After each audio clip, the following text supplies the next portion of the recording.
નમસ્કાર વિદ્યાર્થી મિત્રો, આપ સર્વે મિત્રોનું સહૃદય હાર્દિક સ્વાગત છે આપણી પોતાની યુટ્યુબ ચેનલ એવી ગુરુ જ્ઞાન શાળાની અંદર. તો વિદ્યાર્થી મિત્રો, આજના આ વિડીયોની અંદર આજે આપણે ધોરણ 7 વિષય હિન્દી સેમેસ્ટર 1 માં જે તમારું ચેપ્ટર નંબર 6 જે છે ડોક્ટર વિક્રમ સારાભાઈ, એ ચેપ્ટરના સ્વાધ્યાયનું સંપૂર્ણ સોલ્યુશન આજે આપણે આ વિડીયોની અંદર જોવાના છીએ. તો વિડીયોને તમારે છેલ્લે સુધી સ્કીપ કર્યા વગર પૂરેપૂરો જોવાનો છે. અને હા મિત્રો, જો તમે ચેનલ ઉપર નવા હોય તો ચેનલને અચૂકથી સબસ્ક્રાઇબ કરી દેવાની છે, કારણ કે અમારી ચેનલ તમને આગળ એક્ઝામની અંદર ખૂબ જ ફાયદાકારક રહેવાની છે. તો જોઈએ આપણે. તો સૌ પ્રથમ છે આપણો અભ્યાસ. આપણે અભ્યાસનું પણ સોલ્યુશન અહીંયા જ જોઈ લઈશું. प्रश्न एक, निम्नलिखित प्रश्नों की मौखिक चर्चा कीजिए. एवं पहलो कि विक्रम साराभाई ने अपने नाम खुद क्यों चिट्ठियां लिखी होगी. तो आ प्रश्न जवाब આપણે જાતે લખવાનો છે. અહીંયા ખાલી સમજવા પૂરતો આનો જવાબ આપેલો છે, જોઈએ આપણે. तो विक्रम साराभाई के पिताजी के नाम ढेर सारी चिट्ठियां आती थी. यह देखकर बालक विक्रम के मन में भी इच्छा हुई कि उनके नाम की भी ढेर सारी चिट्ठियां आए, इसीलिए उन्होंने अपने आप को खत लिखे और डाकघर में जाकर डाल देते थे. बचपन से ही उन्हें सफलता प्राप्त करने की और उनका नाम कमाने की तमन्ना थी. आगे જોઈએ. આગળ છે બીજો પ્રશ્ન कि विक्रम साराभाई साइकिल पर विभिन्न कलाबाजियां करते थे. इस तरह आपको क्या करना पसंद है. तो અમને મિત્રો સાયકલ ચલાવી અને એની વિવિધ કરતબો કરવા પસંદ હતા. તો તમને એવી કઈ વસ્તુ છે જે તમને કરવી ગમે છે. तो मुझे पानी में तैरना अच्छा लगता है. मैं पानी में अलग अलग तरीके से तैर सकता हूँ. मेरे दोस्तों को यह सब बहुत पसंद है. તમને જે કંઈ ગમતું હોય, નાચવું, ગાવું, રમવું, ફરવું, એ તમારે લખવાનું.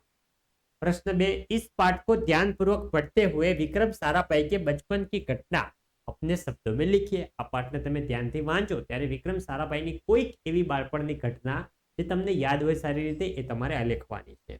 तो विक्रम साराभाई जब छोटे थे तब वह शिमला में रहते. वहां पर अपने पिताजी के नाम पर ढेर सारी चिट्ठियां आती. यह देखकर उन्हें लगता था कि मेरे नाम पर भी बहुत सारी चिट्ठियां आए. वे खुद लिफाफे पर अपना नाम लिखते थे और अपने घर के पते पर भेजते थे. और जब खत आता था उससे उनको बहुत आनंद आता था. बचपन से ही उनको अपना नाम कमाने की तमन्ना थी. प्रश्न 3 જોઈએ कि निम्नलिखित शब्दों के अर्थ शिक्षक छात्रों से पूछेंगे और छात्र शब्दकोश से ढूंढकर उत्तर देने के लिए अपना हाथ खड़ा करेंगे. तो જોઈ શકો છો, ગાથા, કથા, પ્રતીક, તો ચિહ્ન. આ મિત્રો સામાન્ય રીતે પ્રશ્નાર્થ સમાનાર્થી શબ્દો જ છે. તમને પરીક્ષાની અંદર આવી રીતે નહીં પૂછાય, પણ ડાયરેક્ટ તમને સમાનાર્થી શબ્દ સ્વરૂપે પૂછાશે. ગાથા તો કથા, પ્રતીક તો થશે ચિહ્ન, વિક્રમ તો વીરતા, तत्पश्चात तो तसे उसके बाद. आगे જોઈએ. आगे से कैम्ब्रिज. तो कैम्ब्रिज क्या है? एक यूनिवर्सिटी का नाम है. भौतिक तो तसे सांसारिक, अंतरिक्ष तो तसे आकाश, प्रयोगशाला तो विज्ञान के प्रयोग करने का स्थान, इंटरनेशनल तो तसे अंतरराष्ट्रीय, मृत्यु तो तसे देहांत, ऊर्जा तो तसे बल और शक्ति, युवा तो तसे युवक, उत्कृष्ट तसे उत्तम और श्रेष्ठ, स्मारक तसे स्मृति चिन्ह. આગળ જોઈએ આપણે. આગળ છે પુરસ્કાર તસે ઇનામ. 16મો છે હવાઈ, તો આવશે હવા से संबंधित. प्रश्न 4 के शब्दार्थ में निर्धारित शब्दों का वाक्य में प्रयोग कीजिए. तो यह છે इरादा. तो इरादाને જોઈ શકો છો, વાક્ય પ્રયોગ કરેલું છે તમને. તો हमारा इरादा नेक होना चाहिए. એવી રીતે लिफाफा. तो लिफाफाનું વાક્ય પ્રયોગ છે. तो विक्रम भाई ने अपने नाम एक लिफाफा लिखा. तीजो से ढेरों. तो आपसे परीक्षा में उत्तीर्ण होने पर मुझे ढेर सारी बधाइयां मिली. चौथो से लेस. तो जैसे हमारे देश का लश्कर पूरी तरह से लेस है. 5वां છે अनुसंधान. तो जैसे आज की युवा पीढ़ी अनुसंधान से लगी रहती है. आगे જોઈએ. आगे से 6ठो उपाधि. तो जैसे लता मंगेशकर को भारत रत्न की उपाधि प्राप्त हुई है. प्रश्न 5 के दूरदर्शन टीवी देखना लाभदायक है या हानिकारक है, क्यों, कारण सहित उसका तर्क बताइए. तो જોઈ શકો છો, સંપૂર્ણ તમને જવાબ આપેલો છે. આપણે જોઈએ. तो टीवी हमें भरपूर मनोरंजन देता है. आज के जमाने में घर में टीवी होना आवश्यक हो गया है. તમે બધાના ઘરે ટીવી તો જોતા જ હશો. विविध धारावाहिकों, फिल्में, समाचार यह सब हम देखते हैं। टीवी देखने से हमें लाभ प्राप्त होते हैं। एक तो हमें मनोरंजन भी मिलता है, पूरा परिवार एक ही छत के नीचे बैठकर देख सकता है। हमें ज्ञान विज्ञान की कई बातें की माहिती भी प्राप्त होती है। देश विदेश की घटनाओं की खबर हमें पल भर में ही प्राप्त हो जाती है। मनोरंजन के साथ साथ ज्ञान और जानकारी भी प्राप्त होती है। टीवी हमें लाभ प्राप्त कराती है तो हमें हानि भी होती है। टीवी लगातार टीवी देखने से हमारी आंखें कमजोर हो जाती है, खराब हो जाती है। टीवी देखने के बदले यदि हमें खेलना, व्यायाम करने तो हमारी सेहत ज्यादा अच्छी रहती है। टीवी पर आने वाली अश्लील फिल्में और धारावाहिक हम सब परिवार के साथ देख नहीं सकते हैं।